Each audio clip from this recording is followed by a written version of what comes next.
Ibinida ni Pangulong Ferdinand R. Marcos Jr. ang mga nagawa ng administrasyon noong 2023. Kasabay ng pangakong patuloy ang pagsusumikap ng gobyerno para sa ikaunlad ng bansa. Sa kanyang mensahe naman para sa bagong taon, binigyang diin ni Vice President Sara Duterte ang mga pagsubok na napagtagumpayan ng mga Pilipino. Yan ang ulat ni Luisa Erispe. Sa pagpasok ng bagong taon, nagpaabot ng mainit na pagbati si Pangulong Ferdinand R. Marcos Jr. sa buong sambayanan. Hiling ng Pangulo ang mapayapa at masaganang 2024 sa bawat isa. Mga kababayan, nakikiisa ako sa bawat pamilyang Pilipino na masayang nagtitipon ngayon sa pagsalubong ng bagong taon.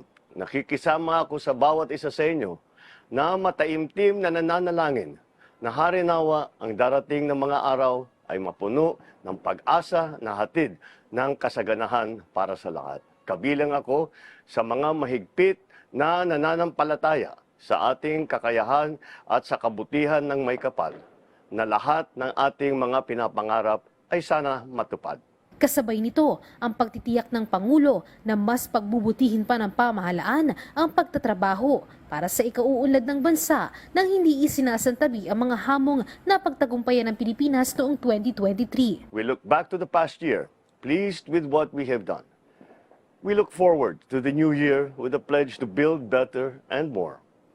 We have set high hopes for the days ahead, and we know that these can only be achieved with hard work. Ayon sa punong ehekutibo, kaakibat ng bagong taon ang mga panibagong hamon.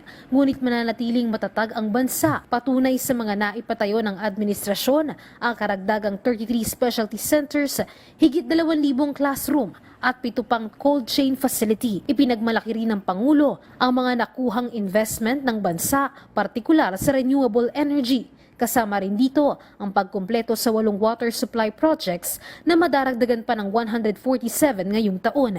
Binigyan din ng Pangulo ang mga naging hakbang ng pamahalaan upang mapabilis ang serbisyo sa mga Pilipino. We will continue to purge government of rules that slow the delivery of public services, because when projects get delayed, progress is denied our people. And this commitment to efficiency and service will extend to documents and licenses, because service delayed is also service denied. Nangako rin ng Pangulo na magpapatuloy ang mga programa sa pagbibigay ng tulong sa mga Pilipino gaya ng TUPAD, Assistance to Individuals in Crisis Situation at Medical Assistance for Indigent Patients, gayon din ang pag-agapay sa mga magsasaka. Let us not forget that great things are always possible, so long as we keep the faith in each other, in our nation, and in God.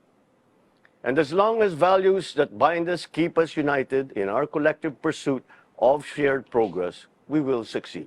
Hangad naman ni Vice President Sara Duterte ang positibo at progresibong 2024 para sa mga Pilipino at binigyan diin ang mga pagsubok na napagtagumpayan ng mga Pilipino. Kasabay nito ang pagtiyak na mananatili ang paghahatid ng kanyang opisina ng serbisyo para sa mga hangaring kapayapaan at kaginhawahan ng bawat pamilyang Pilipino. Luisa Erispe, para sa Bayan.